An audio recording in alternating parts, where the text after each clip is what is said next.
What's up, YouTube? It's Royale with Respiratory.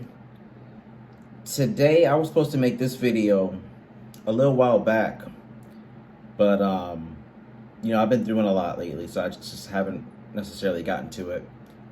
But today's video, I wanted to bring awareness to a new opportunity most respiratory therapists, I want to say, don't really know about. So if you're someone who's going into respiratory school, or if you're a respiratory therapist right now, just know, um, you don't necessarily have to work in a hospital. There's all sorts of different avenues you could go through as a respiratory therapist. But today's topic, I want to talk about the new job that I just started, um, working at a nursing home. And you're probably wondering, I didn't know respiratory therapists could work at a nursing home. Yeah, sure enough. The one I work at is here in South Carolina. I'm not gonna say the name of it, but it's 148 beds. And the reason that they hired respiratory therapists is primarily because they're starting to get trach patients and patients who have stomas in their neck. So, I applied to this job maybe 2 months back from today, which is what's today? August 14th, 2024. And, I got a text message from the director of the facility. And the director was like, "Hey, Royal, I like what I see. I see you've been doing respiratory therapy for almost 2 years. You're how did she say it? A critical care specialist. Um, how would you like to do an interview?" And I was like, "Sure." So we do the interview. She shows me the place, and the place is pretty nice. I've never worked in a nursing home. I've always worked in hospitals here in South Carolina and up there in North Carolina. But working at this nursing home, it is extremely laid back. I'm talking about, my first day was what? Yesterday night. And they had me. So originally, the plan was, from what the director told me, the plan was for me to obviously figure out how to navigate the charting system that they have, and it's extremely old because obviously it's an old facility, so they just haven't really changed it, or if that's just the general matrix thing that nursing homes use. But I was told by my director through text message to where I would have to manage 2 trachs in the back of the hospital. Okay, so I was like, okay, 2 trachs, I could do that. Cool. If they want to pay me good money, let's do it. I'm not a fan if there's no money involved, but I mean, they pay me more at the nursing home compared to the hospital, which is insane. But I think it's good because they actually realize, respiratory therapists are skilled individuals to where they should pay them, some more. So anyway, I'm learning the charting system. I get paired up with a travel nurse. She's sweet, but I was watching her do her thing compared to what I do because like I said, I was only there to just treat the trach patients and learn how the charting system was. And the nurse was telling me, she's like, "Why are you paired up with me? Shouldn't you be with a respiratory therapist?" And I'm like, "I'm the only night respiratory therapist." So I literally had to teach myself how to basically navigate around the charting system for the nursing home. So before I even sat down to touch the computer, I had to go see my trach patients. Turns out, at that time, I really only had one trach patient and a patient who just had a stoma, so they got decannulated, and they were just on like 2 liters nasal cannula. But my lady that did have the trach, she was the nicest lady. She was like, she had the passy mirror on, and she was telling me how She's been at that facility for like a year now. She actually used to live in the apartment complex I used to live in back during the COVID days, which was like what, 2019, 2021 ish.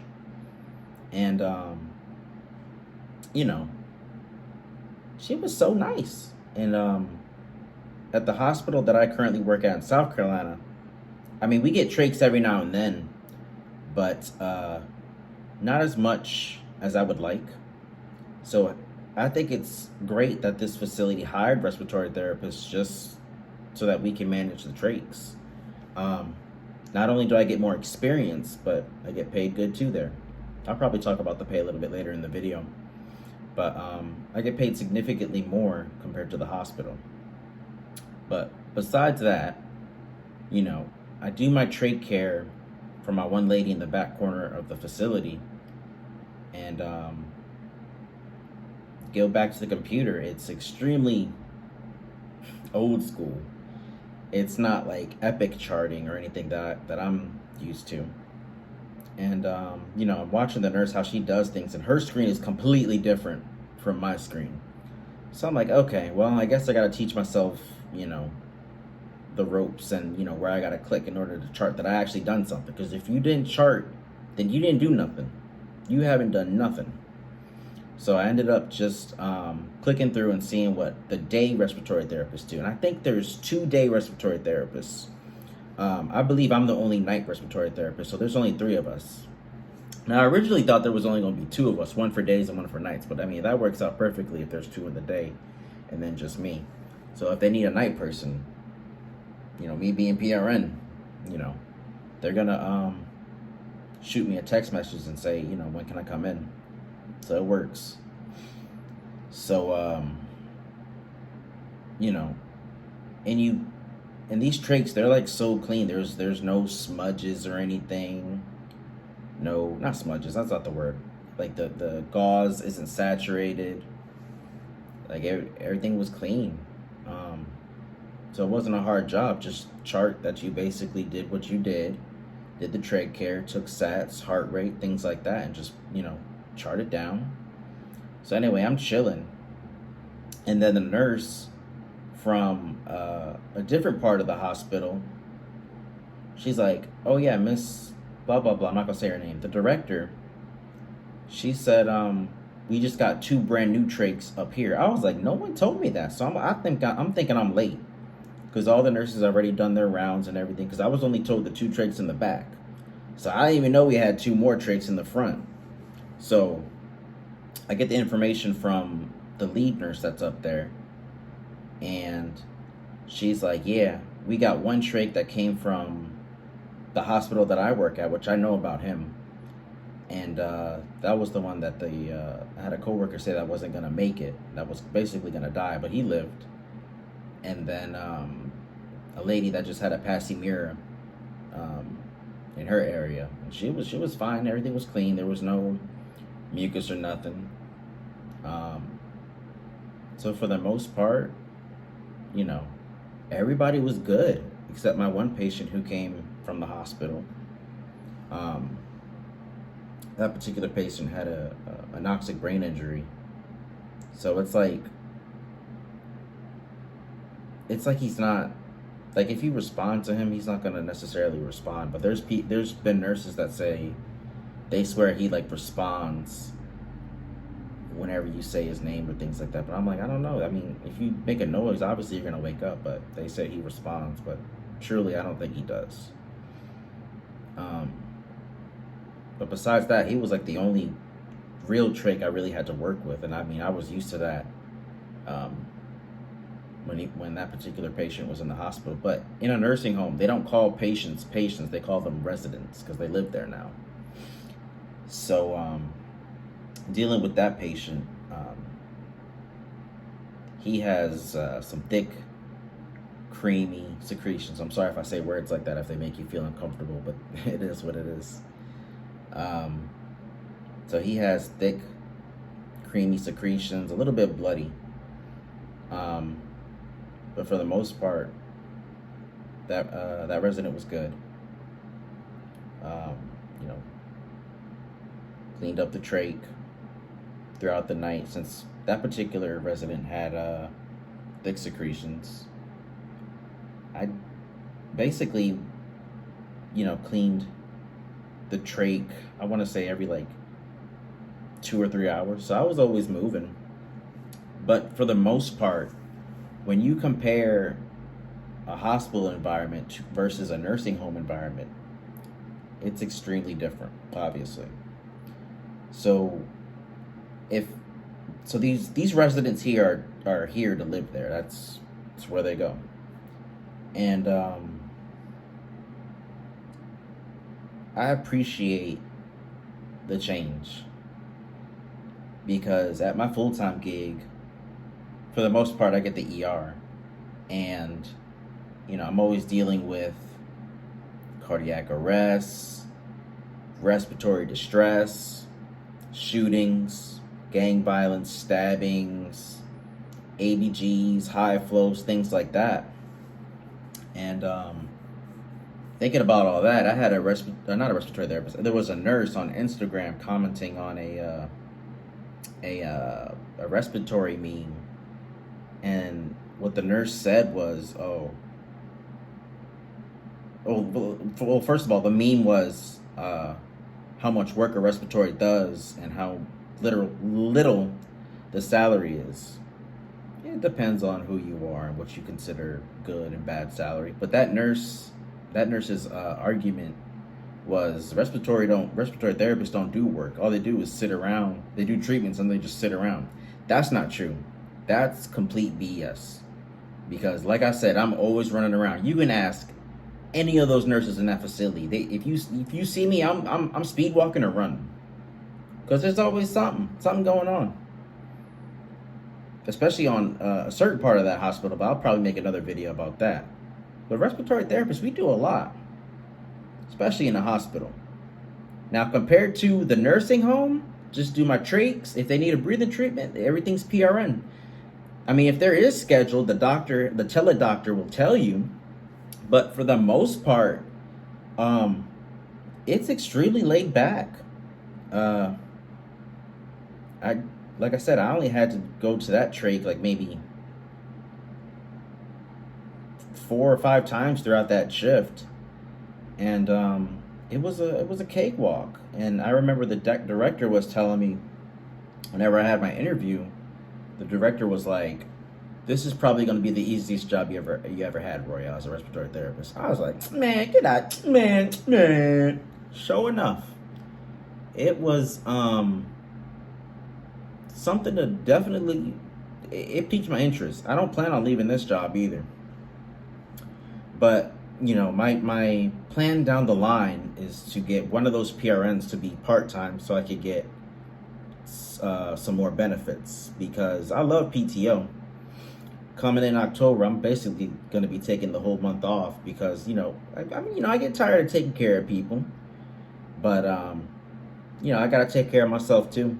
So it's good to have days where you, sit back and you just kick your feet up and relax because you don't have to work so hard. But on a scale from 1 to 10 on how hard I work compared to a nursing home versus a hospital, the hospital I'm working like an 8, and that's high. North Carolina, my job there. My PRN up there,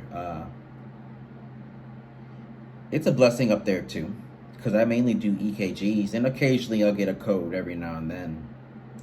But for the most part, it's laid back. It's a hospital that no one knows about, only the community. It's literally a community hospital. And, I get paid. I actually get paid the least out of the 3 facilities in North Carolina compared to the ones I have here in South Carolina, which I find that weird.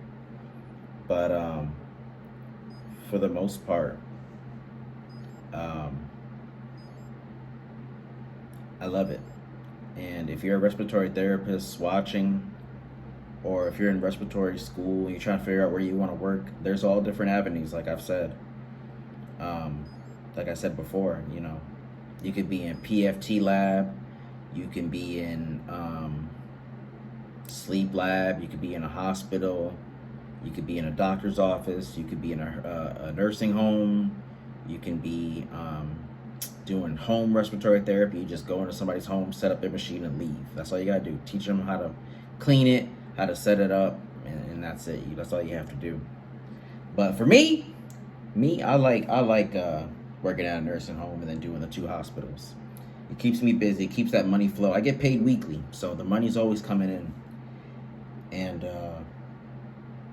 it definitely it takes a lot of willpower to work 3 jobs. Just a reminder for you guys: working 3 jobs is not for the weak. Um, you always got to be on your toes. You always got to be getting as much rest as you can. Make sure you're eating right, exercising right, drinking plenty of water. Um, but when you work at a nursing home, it's relaxing because the residents have a bedtime. You do your scheduled trach checks and your cleanups, and then if you need to do something, you can put it in an order and let the doctor know, and they're pretty cool about it. But it is a blessing working at a nursing home. To be honest, like if I ever was to lose one of my jobs, working like losing my one of my hospital jobs, I think I'd be still straight because I get paid so much working at the nursing home. I'm not gonna say what nursing home it is, like I said, but they're starting me off, and I've only been in the respiratory game for 2 years, and they're starting me off at $37, and then I get knife differentials. I don't remember the numbers, but you know, when you work nights, you obviously get differentials. And the nurse told me, I don't remember the numbers, but I think it was like maybe $3 or $4 differentials. I don't remember what days or whatever, but you know, throw me over 40. You know, that's unheard of. Because I remember researching respiratory therapists used to get paid like maybe $19 or $20 back in the day, which is, I mean, back in the day that was a lot of money, but with inflation and everything going on now, that's a lot. 37 is a lot, and you know, I'm blessed to even have the opportunity to even do that and share with you guys that I make that much working at a nursing home facility, paying me more than my 2 hospital gigs. So I mean, it's something you want to look at if you're about to graduate or if you're just getting into a respiratory care program. To make sure you're always studying, make sure you're always doing what you're supposed to do, because there are opportunities out here. You don't have to be at that gas station. You don't have to be working at McDonald's. You don't have to be working at Target, Walmart. Like me, I came from Walmart, and I'm telling you, I make triple than what I used to make compared to now. And like I said, consider it. Don't always think you're limited to hospitals, because they're all different avenues. Just want to do a little reminder before the video ends. If you're someone new, just please hit that subscribe button. Hit the like button on that YouTube video just to get my videos out there so it can go into the YouTube algorithm. And if you've been here with me since day one, I appreciate you so much. You have no idea. Because eventually I want to get my YouTube up and running. I want to get my name out there as well on the YouTube world. So with that being said, look into nursing homes. I'll see you guys in the next one. Bye-bye.